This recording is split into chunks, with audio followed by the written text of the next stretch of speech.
Donc voici la correction vidéo du brevet des collèges d'Amérique du Nord de juin 2015. C'est l'exercice avec des probabilités. A tout de suite pour le corriger. Alors donc vous avez ici un diagramme avec la fréquence en ordonnée, en pourcent, et ici en abscisse la somme des nombres inscrits sur les 2D. Dans l'exercice, on jette 2D tétraédriques. Alors attention, tétraédriques, ce sont donc des dés en forme de pyramide à 4 faces. Un tétra, c'est 4.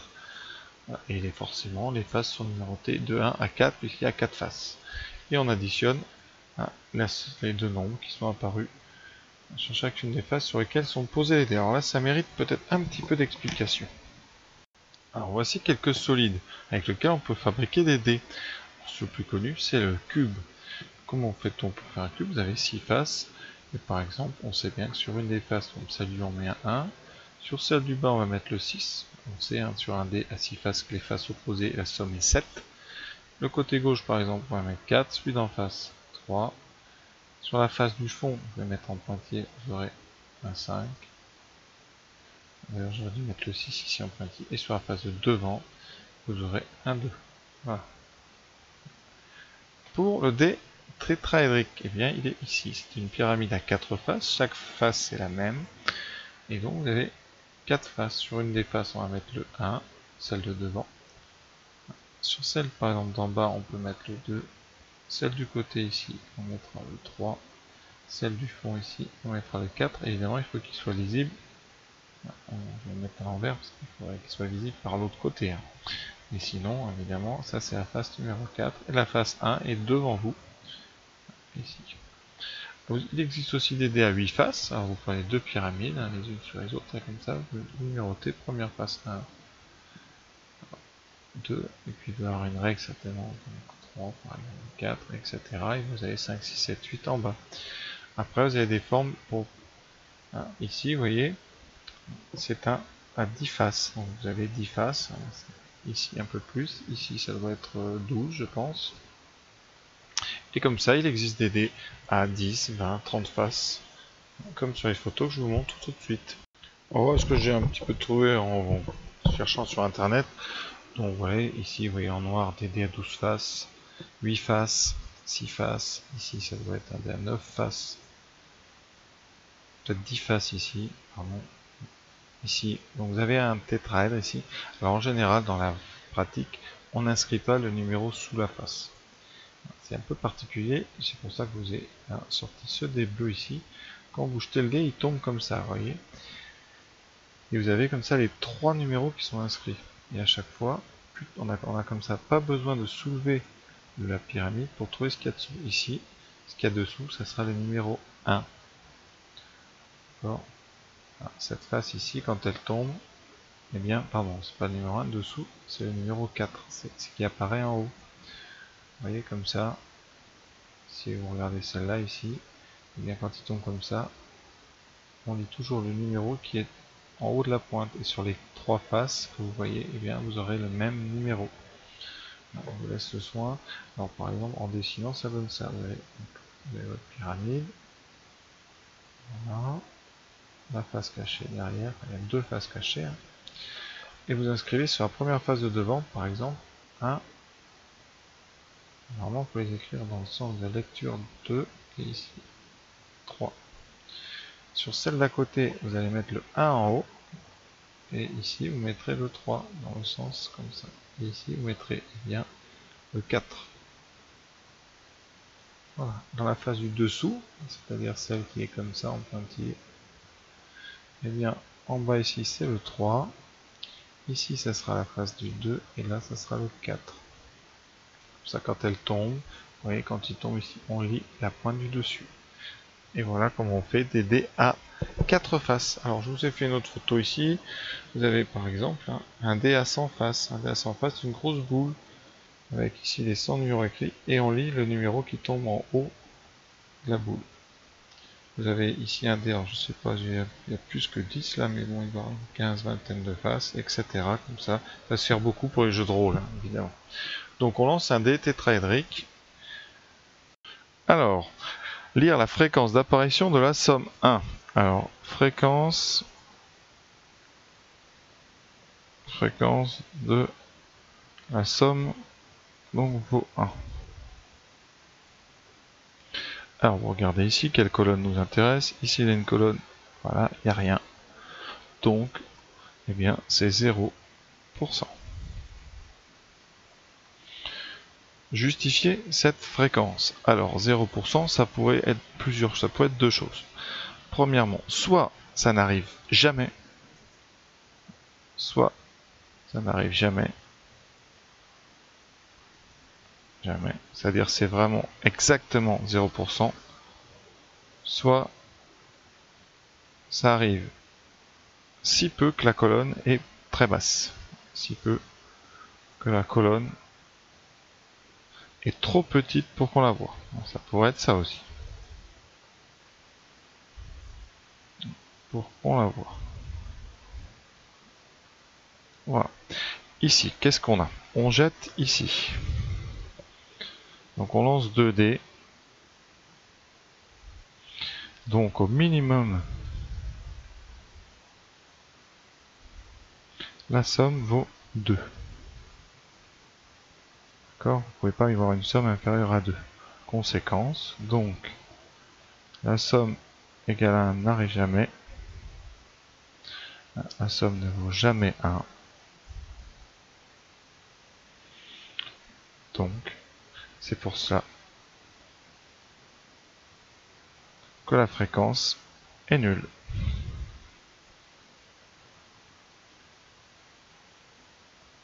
Voilà. Alors, question 3, on vous demande de décrire les lancers de dés qui permettent d'obtenir la somme égale à 3. Alors, pour présenter ça, il y a deux façons de faire. Bon, le résultat est évident, c'est 2-1 ou 1-2, mais pour visualiser un peu toutes les issues dans cette expérience aléatoire, qui est le jeté de 2 dés tétraédriques, eh bien vous avez deux façons, vraiment deux méthodes, on va dire radicalement différentes. Vous avez le tableau, vous avez l'arbre.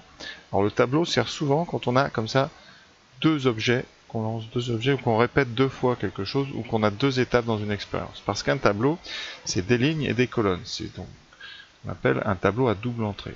Donc ici vous avez, on va faire donc un tableau.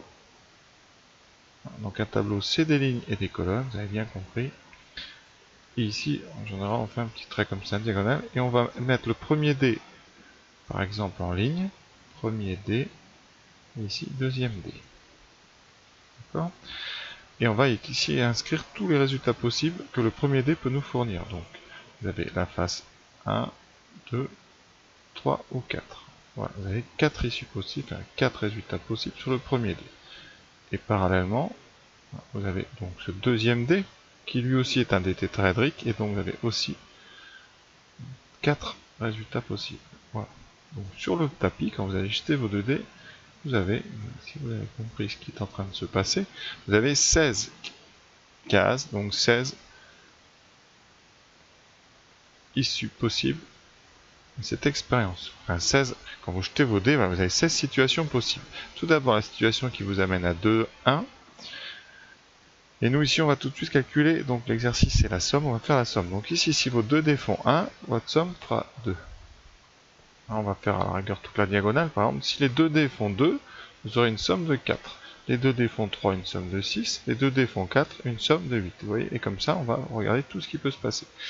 Chacune de ces cases a la même probabilité d'arriver. Donc vous avez ici 7 cases donc, qui contiennent des résultats qui sont tous équiprobables. Chacun aura donc une chance sur 16 d'arriver. Alors ici, par exemple, si vous faites un 1 avec le deuxième dé et un 2 avec le premier, vous aurez la somme qui vaut 3. Ici, la somme qui vaut 4. Et ici, qui vaut 5. Donc c'est un tableau qui se remplit très vite.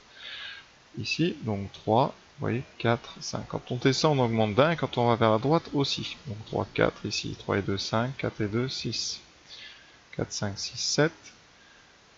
Ici, 6, 7 et 8. Voilà, donc on a 16 possibilités, toutes équiprobables.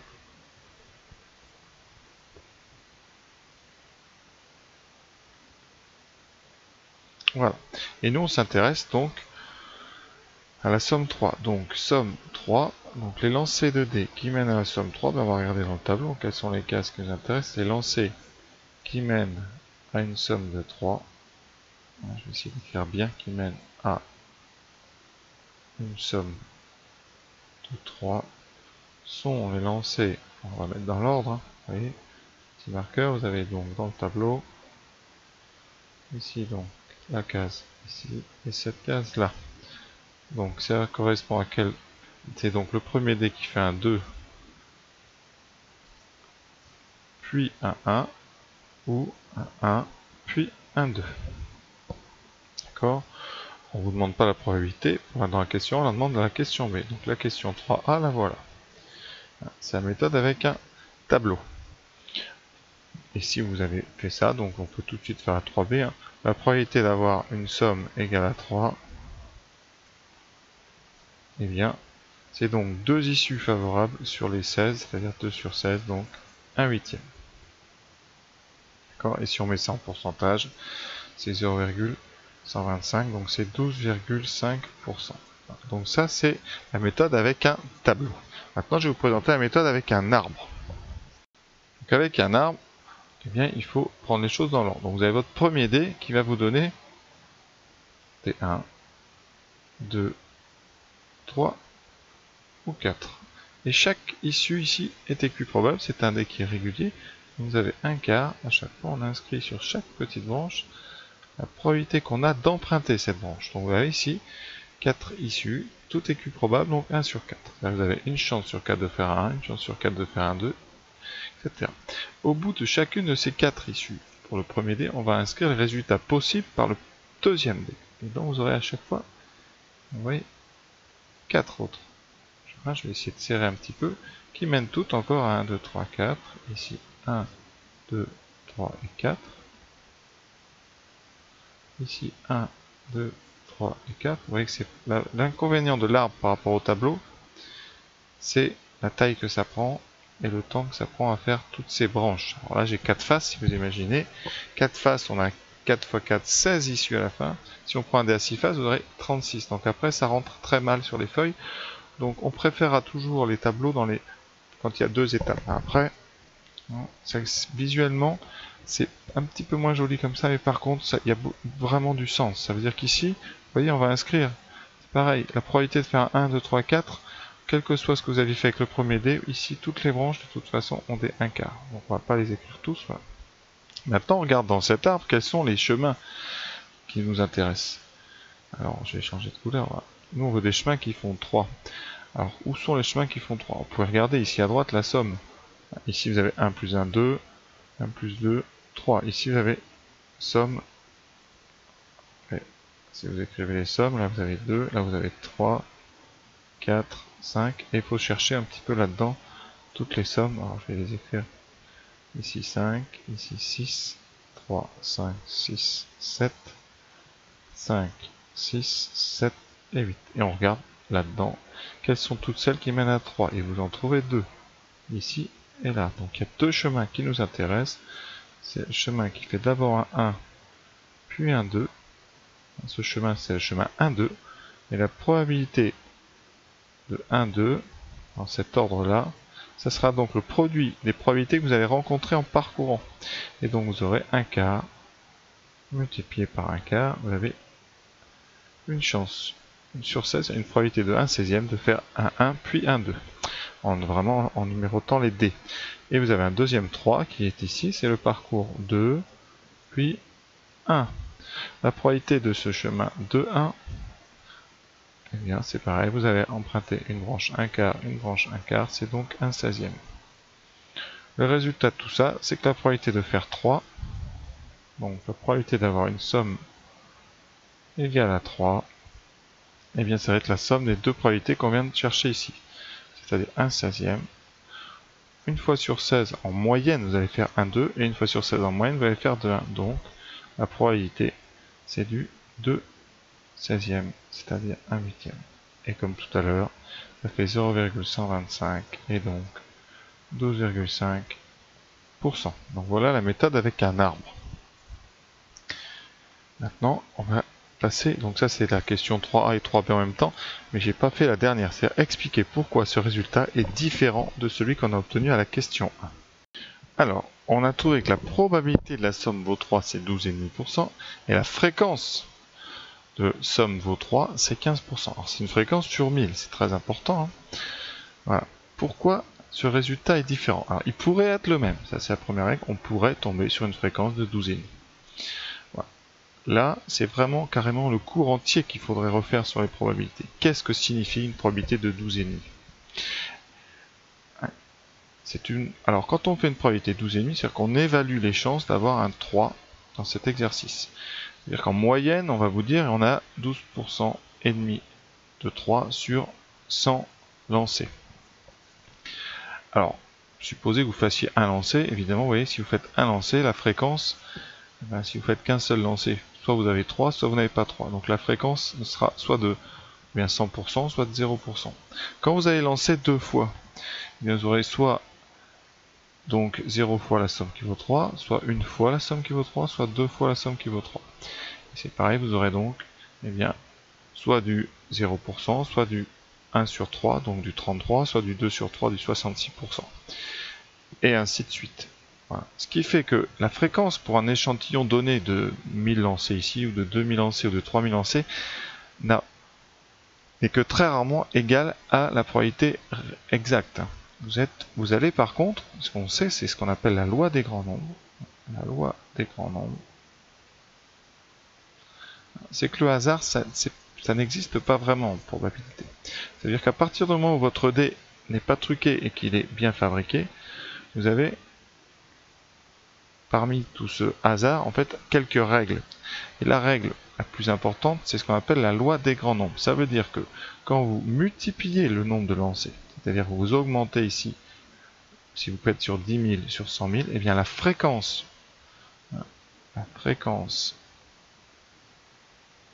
se rapproche de la probabilité quand on lance de plus en plus de fois. Quand on répète l'expérience de plus en plus de fois. C'est-à-dire que si vous jetez 1 million de dés, la fréquence va se rapprocher de 12,5. Il n'y a pas de raison que ça soit égal à 12,5. Elle peut être égale à 12,6, 12,7. Mais plus vous allez lancer, et plus votre fréquence ici, donc là on a trouvé 15, va être proche de 12,5. Bon. Ici par exemple, si vous lancez 1 milliard de fois, vous aurez peut-être une fréquence qui sera très proche, vous serez peut-être à 12,52, etc. D'accord? Donc sur une copie, c'est pas facile d'expliquer tout ça, donc qu'est-ce qu'on peut vous proposer? Eh bien, pourquoi ce résultat est différent? Parce que la fréquence, elle est liée à un échantillon. La fréquence est liée à un échantillon précis. Ici de 1000 lancés. Et donc, il n'y a pas de raison qu'on tombe sur 12,5, qu'on tombe sur exactement, c'est-à-dire que vous ne serez pas loin. Ici vous êtes à 2,5%, d'accord, mais on pourrait très bien avoir, et ça c'est très très rare, mais il pourrait y avoir un échantillon, vraiment dans l'absolu ça peut arriver, un échantillon où il n'y a que des sommes égales à 3. C'est-à-dire que vous aurez une fréquence de 100%. On pourrait dans l'absolu, quand on dit ça c'est pour dire vraiment dans l'absolu mathématique, on pourrait dire comment, on sait que ça peut arriver mais ça n'arrivera jamais, c'est tellement rare que à l'échelle humaine ça n'arrivera pas, mais on pourrait dans l'absolu avoir un échantillon, avoir une fréquence de 100% sur 1000 lancés. C'est très rare, mais ça peut arriver. Donc voilà. C'est un exercice qui permet un petit peu comme ça de parler de ce qu'on appelle la loi des grands nombres, de ce hasard des expériences aléatoires qui finalement contient en lui-même un petit peu d'ordre. Voilà. Donc, si vous jetez 3 fois, 4 fois, 5 fois, vous serez peut-être très loin de 12,5. Il n'y a aucune raison d'ailleurs d'être proche quand on en lance très peu de fois. Mais plus vous allez lancer, et plus votre expérience et la fréquence va coller sur ce nombre un petit peu idéal qui est 12,5. Voilà. J'espère que j'ai été clair parce que c'était pas un exercice, en tout cas pas une dernière question facile à rédiger. Je vous souhaite une bonne journée et à très bientôt sur cette chaîne.